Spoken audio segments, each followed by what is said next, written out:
You could almost imagine this a scene of busily curious people with not very much to do.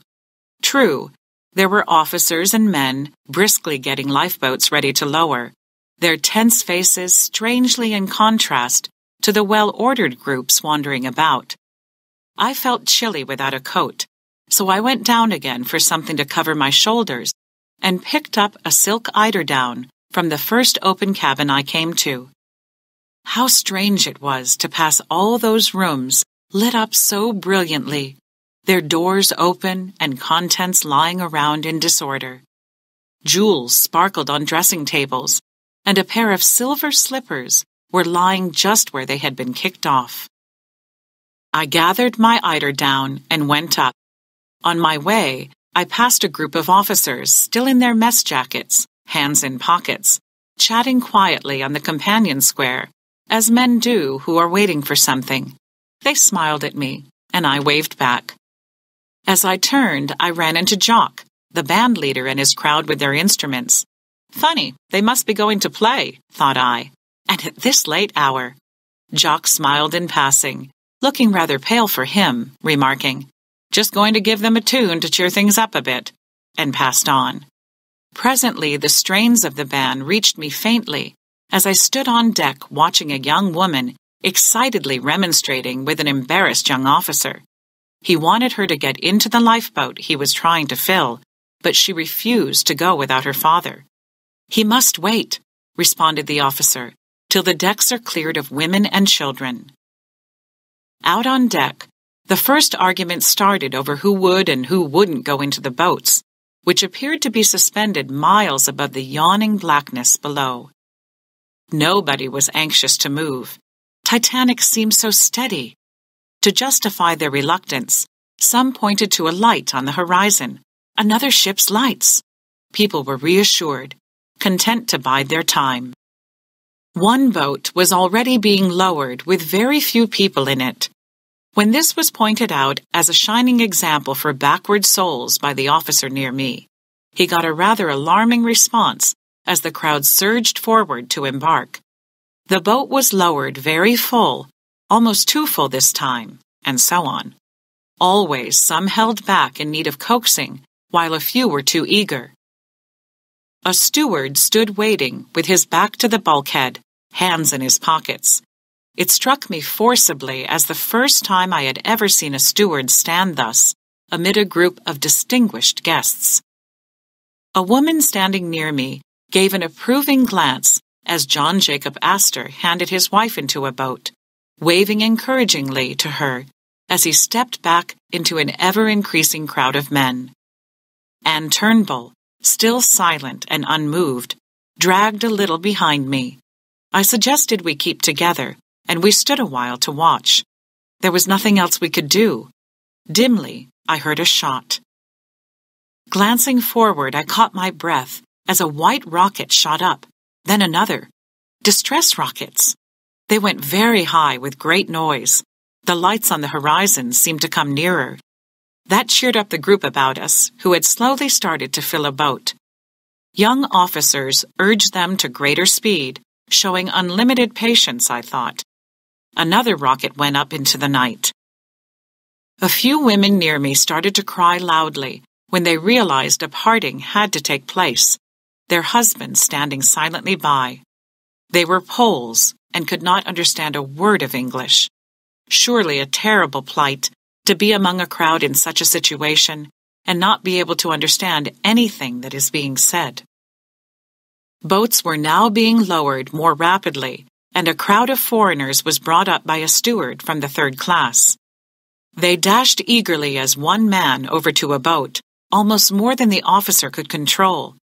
But he regained order and managed to get the boat away. It descended slowly, uncertainly at first, now one end up and then the other.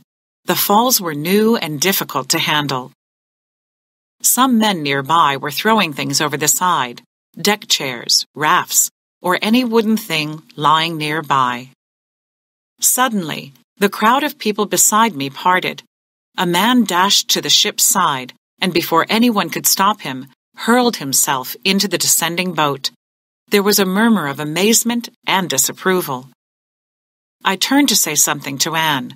Looking along the length of the ship, I noticed the forward part of her was lower now, much lower.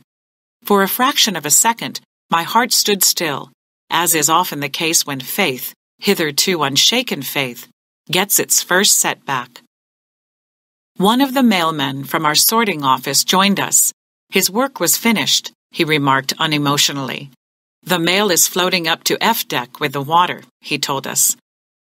I tried not to hear what he said, not wanting to believe what he accepted so stoically. Instead, I listened to the faint sounds of music from Jock's men. They were playing, Nearer My God to Thee. My arm was suddenly jerked, and I turned to see young Mason, who had been busy filling a boat. His face looked weary and tired, but he gave a bright smile as he ordered my group into the boat, calling out, "Good luck," as we stepped in, helped by his willing, guiding hand. I nearly fell over the tackle and oars as I tried to assist Anne in beside me. She was suffering with her feet, I could see, and found her life belt got in the way of moving freely. Before I could do anything, young Mason hailed me and held up something, calling as he prepared to throw it, "Look after this, will you?" And I reached out to receive somebody's forgotten baby in my arms. It started to whimper as I pressed it to me, the hard cork surface of the lifebelt being anything but a comfort, poor mite. The boat was full now, full of people with dull, inquiring faces. I spoke to one woman, but she shook her head, not understanding a word I said. Groaning, the boat descended a fearful distance into that inky blackness beneath, intensified as the lights fell on it occasionally. Surely it is all a dream, I thought, as I looked up the side of the ship, beautifully illuminated, each deck alive with lights. The dynamos were on the top deck. I tried to make myself believe it could not be true, all this. I even noticed a few people leaning over the rail, watching in an unconcerned manner. Perhaps they too were persuading themselves it was a bad dream. We touched the water with a terrific thud, a bone-cracking thud, which started the baby crying in earnest. Somebody in the forepart ordered oars out, and we slowly pulled away from the side of the ship. I noticed one of the few men in the boat rowing. He was a fireman who had evidently just come up from the stokehold, his face still black with coal dust and eyes red-rimmed, wearing only a thin singlet to protect him from the icy cold. Fascinated, my eyes never left the ship, as if by looking I could keep her afloat. I reflected that but 4 days ago I had wished to see her from afar, to be able to admire her underway. Now, there she was, my Titanic, magnificent queen of the ocean, a perfection of man's handiwork, her splendid lines outlined against the night, every light twinkling. I started unconsciously to count the decks by the rows of lights. 1, 2, 3, 4, 5, 6. Then again, 1, 2, 3, 4, 5. I stopped. Surely I had miscounted. I went over them again more carefully, hushing the whimpering baby meanwhile. No, I had made no mistake. There were only 5 decks now. Then I started all over again. Only 4 now. She was getting lower in the water. I could not any longer deny it. As if all could read my mind, the women in the boat started to weep, some silently, some unrestrainedly. I closed my eyes and prayed for one and all, but dared not think of anyone in particular. I dared not visualize those people I had just left, warm and alive as I was. I tried to busy myself with the baby, but could not refrain from looking up again. Only 3 decks now, and still not a list to one side or the other. Desperately, I turned to where that other ship's light shone on the horizon. Surely they should be getting nearer by now. It was such a long, long time since we had first seen their comforting glow. They should be with us by now, taking off those patient waiting people over there. But no, she did not seem nearer. In fact, she seemed further away. Strange. A tiny breeze, the first we had felt on this calm night, blew an icy blast across my face. It felt like a knife in its penetrating coldness. I sat paralyzed with cold and misery as I watched Titanic give a lurch forward. One of the huge funnels toppled off like a cardboard model, falling into the sea with a fearful roar. A few cries came to us across the water, then silence, as the ship seemed to right herself like a hurt animal with a broken back. She settled for a few minutes, but one more deck of lighted ports disappeared. Then she went down by the head with a thundering roar of underwater explosions, our proud ship, our beautiful Titanic, gone to her doom.